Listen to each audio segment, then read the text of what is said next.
Senate passes $95 billion package with aid for Ukraine and Israel, setting up showdown with the House.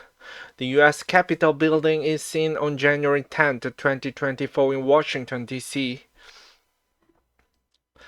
The Senate passed $95.3 billion foreign aid bill with assistance for Ukraine and Israel in a vote early Tuesday morning, setting up the showdown with the House. As Speaker Mike Johnson has criticized the restoration.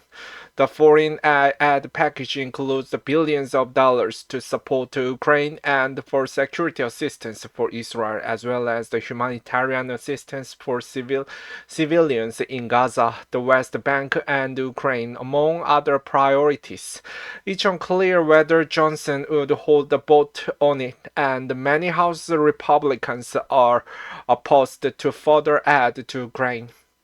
The bill passed the Senate despite Johnson's criticism of the restoration and former President Donald Trump signaling opposition to the bill by arguing the U.S. should stop providing foreign aid unless it is the form of a loan. The Senate vote was 70 to 29, with the 22 Republicans voting in favor, including Senate Minority Leader Mitch McConnell. History settles every account, McConnell said in a statement following the vote, and today, on the value of American leadership and strength, history will record that the Senate did not blink.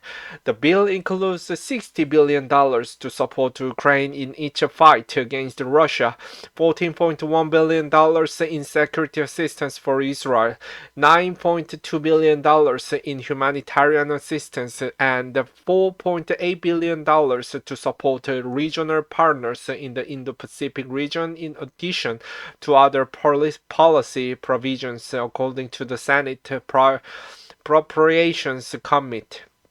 Ukrainian President Volodymyr Zelensky welcomed the news in a statement Tuesday, thanking Schumer, McConnell, and every U.S. senator who has supported continued assistance to Ukraine as we fight for freedom, democracy, and the values we all hold dear. For us in Ukraine, continued U.S. assistance helps to save human lives from Russian terror. It means that life will continue in our cities and will trump our war, Zelensky said on X. American assistance brings just peace in Ukraine closer and restores global stability, resulting in increased security and prosperity for all Americans and all the free world. The bill faces Johnson's opposition in the House. The Senate passes the restoration after Republicans blocked the broader bill last week that would have combined the foreign aid with the bipartisan border deal.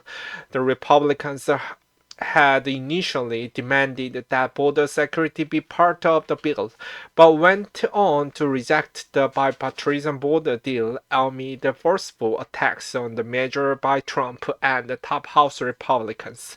In a statement on Monday, Johnson criticized the foreign aid bill over its lack of border provisions, saying the Senate should have gone back to the drawing board to amend the current bill to include rear border security provisions that would actually help end the ongoing catastrophe. Johnson had previously opposed the broader bill that did include border provisions. The Speaker has characterized those provisions as insufficient, despite the fact that they were the product of partisan negotiations and included restrictive border measures. The House will have to figure out the path forward, and they will have to do it. their way, but we needed to start the process, and we've done that, Senate GOP Whip John Thune told reporters on Tuesday. Senate Majority Leader Chuck Schumer celebrated passage of the resolution, saying in remarks on the floor, "It's been years, perhaps decades, since the Senate passes the bill that so greatly impacts not just our national security, not just the security of our allies, but the security of Western democracy. I believe that if Speaker Johnson brought this bill to the House floor, it will pass with the same strong bipartisan support," Schumer said. Trump stance on foreign aid looms. The Senate continued to move forward on the bill even as Trump argued the U.S. should not grant foreign aid unless it is on loan, signaling opposition to the restoration. Trump has also indicated he would encourage Russian aggression against any NATO member country that did pay up. A number of Senate Republicans either defended or downplayed Trump's NATO comment on Monday. "I'm 100% behind him," Senator Tommy Tuberville said of Trump, saying NATO members should be paying their dues or risk Putin invading their country. The Alabama Republican also suggested the European allies should be very worried about the invasion, saying they should protect themselves and not rely on the U.S., adding the country cannot protect everybody. Senator Roger Marshall of Kansas said European allies who are worried about Trump's comment need to get over it.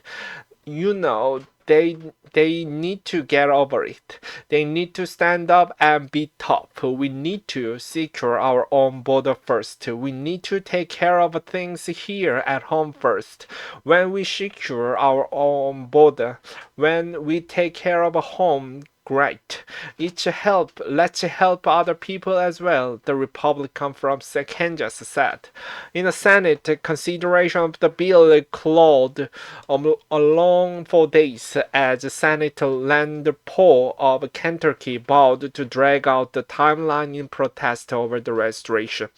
Paul continued to dig in on Sunday, saying that he will hold out until hell freezes over. He indicated he is ready to hold the floor by speaking on the issue of national debt and other matters. "I love to talk. That's one of my favorite things to do," he said.